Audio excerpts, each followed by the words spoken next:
उन्होंने कहा नहीं, ये तेरा परिवार नहीं, तो शेर है, जंगल का राजा है। लेकिन वो मानता नहीं।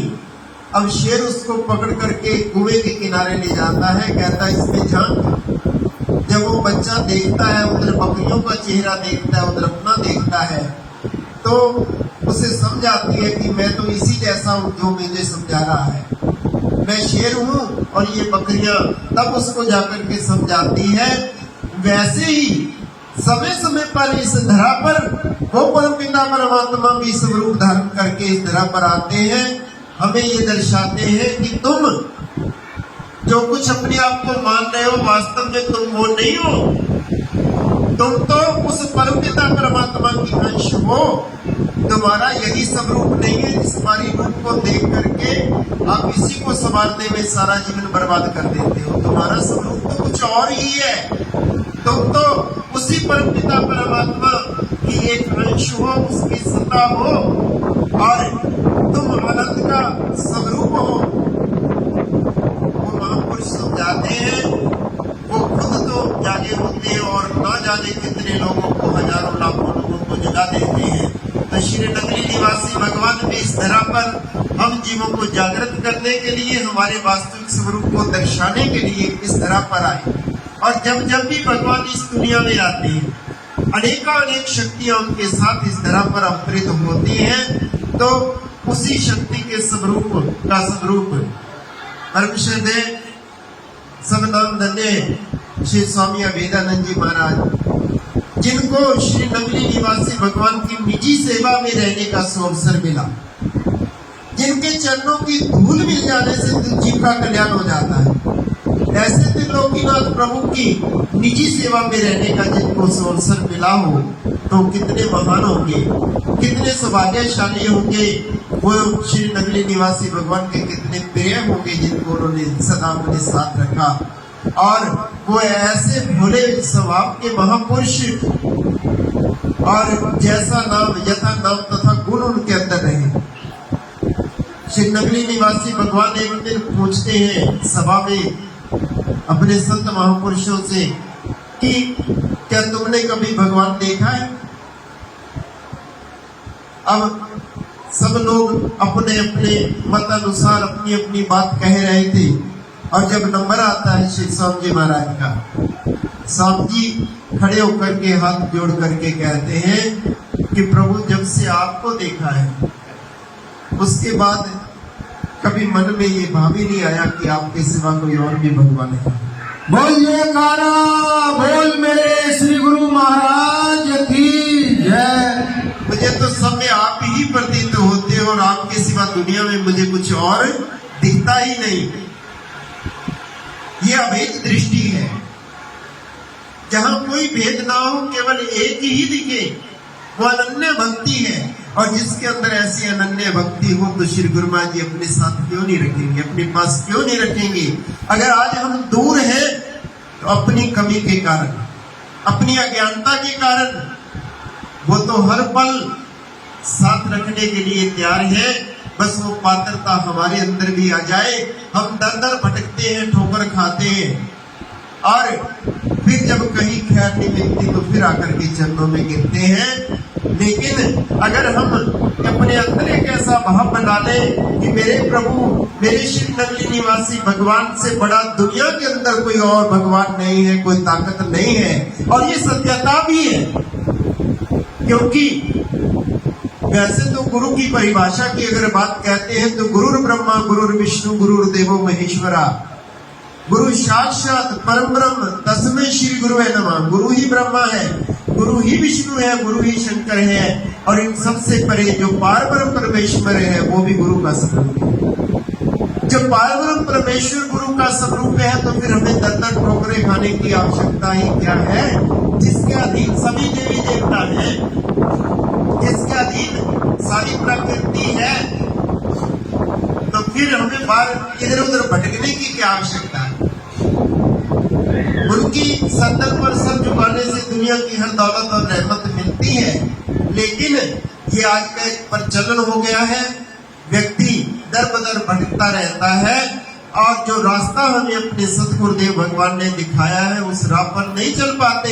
इसी कारण जीवन में दुख आते हैं, कष्ट आते हैं, बाधा आती है और जीव सब कुछ होते हुए भी दुखी रहता है, मन विचलित रहता है। उसका कारण ये है कि हमारी भक्ति अनन्य भक्ति नहीं बन पाती, अपने सतगुरु के प्रति पूर्ण निष्ठा और विश्वास नहीं हो पाता, जिस कारण व्यक्ति दुखी है। एक बार किसी व्यक्ति ने कहा, महाराज बहुत दुखी रहते हैं, कृपा कर दो सुखी हो जाए।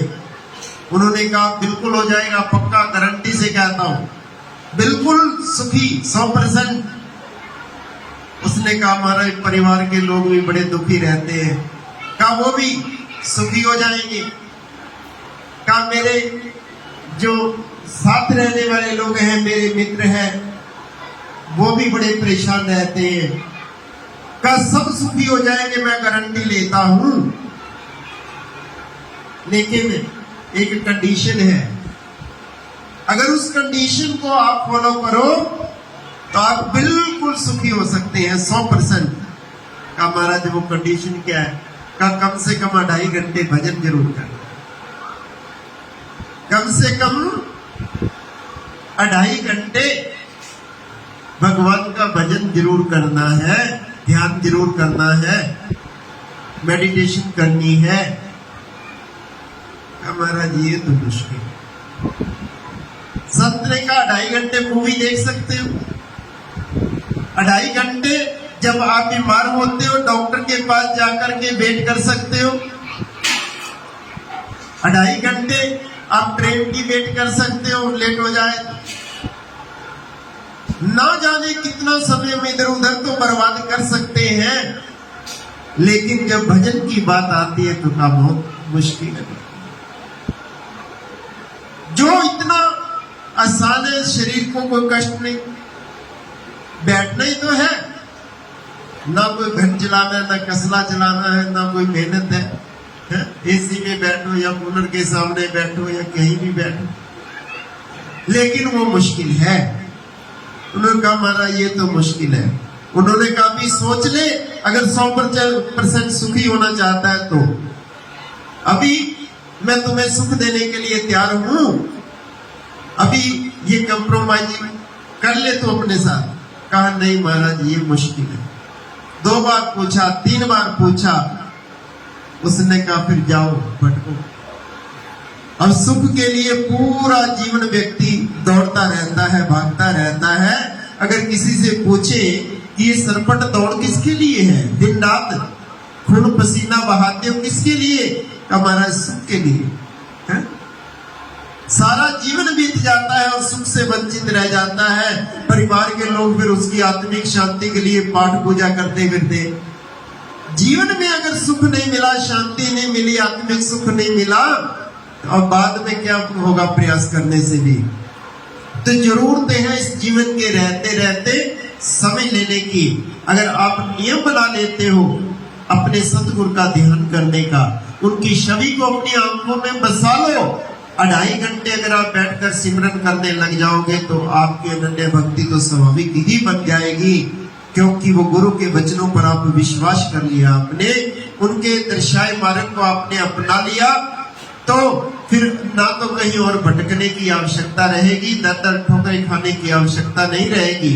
आप सत्कार करो, सब देवों का सत्कार करो, आदर करो, लेकिन मुख्य रूप में अगर आप अपने इष्ट की पूजा करते हो, जैसे एक औरत का नाता विशेष रूप से अपने पति से होता है और वो सास ससुर की सेवा करती है, देवर देवरानी का आदर सत्कार करती है, जेठ जेठानी का आदर सत्कार करती है, या अन्य जो भी संबंधी होते हैं सबका आदर सत्कार करती है, लेकिन किसके लिए?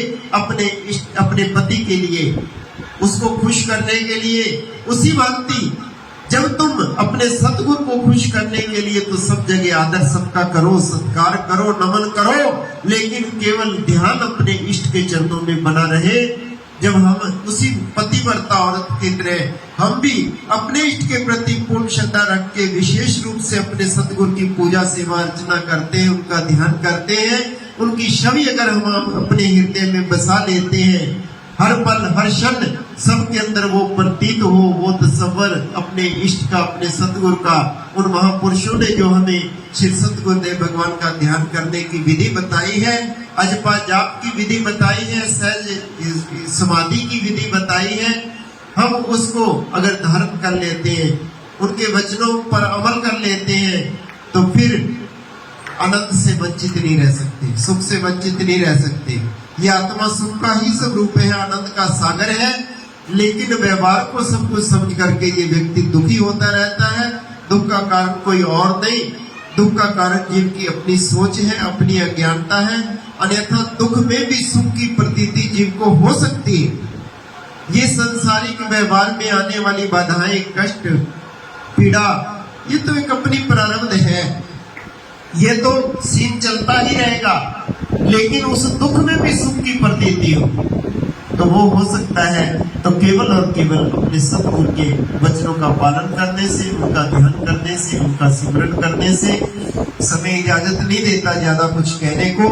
मैंने आपसे यही निवेदन करना है कि प्रातः काल में उठ करके अमृत वेला में अगर आप शुरुआत कर लें, मैं नहीं कहता कि पहले दिन से ही 2.5 घंटे बैठो, अगर आपको आदत नहीं है तो कोई बात नहीं, शुरुआत तो करो। 1 घड़ी से कर लो, 24 मिनट से कर लो। जब आप शुरुआत करोगे धीरे धीरे वो रस आने लगेगा। फिर कब 2 घड़ी, कब 4 घड़ी बीत गई पता ही नहीं चलेगा। कब 1 घंटा हो गया, कब 2 हो गए, और कब 3 घंटे बीत गए ये भी पता नहीं चलेगा जब वो रस आने लगेगा। लेकिन एक आदत बनाने की आवश्यकता है। पहले बैठना शुरू करो। आप बच्चे को पहले वो कहाँ भेज दो, प्ले स्कूल में, धीरे धीरे फिर उसको आदत हो जाती है स्कूल जाने की। फिर उसको धीरे धीरे अक्षर का बोध होता है। फिर उस अक्षर का ज्ञान होने के बाद वो फिर जमा जोड़ घटा सब उसको आने लगता है और वो पढ़ने लगता है। पढ़ते पढ़ते धीरे धीरे डिग्री प्राप्त कर लेता है। वो पहले ही साल में डिग्री प्राप्त नहीं कर लेता। वैसे ही जब तुम शुरुआत करोगे तो एक न एक दिन सफलता भी मिलेगी, मंजिल भी मिलेगी। परंतु जरूरत है महापुरुषों के वचनों का अनुसरण करने की। उनके वचनों का अनुसरण करेंगे तो अवश्य ही हमें मंजिल प्राप्त होगी। ऐसे तत्ववेता महापुरुष जिनकी पुण्यतिथि में हम सब एकत्रित हुए हैं, तो उनके आप अनुयायी कहलाते हैं। तो ये हम सब लोगों का मैं समझता हूँ परम सौभाग्य है। और ये स्थान की स्थापना मेरे बड़े ही परम स्नेही, मेरे बड़े भ्राता के रूप में होते हुए उन्होंने मेरे को स्नेह दिया। एक छोटा होते हुए बड़ा प्यार दिया। श्रद्धेय स्वामी अजूत सेवानंद जी महाराज, उनका बहुत स्नेह मिला, प्यार मिला, दुलार मिला। और तब से ये महापुरुष भी बड़ा आदर सत्कार करते हैं। तो जून में इस आश्रम की स्थापना हुई थी, जून माह में। तो जून में हम एक वार्षिक भंडारा करते हैं बड़े उत्साह के साथ कि चंडीगढ़ वासियों को ये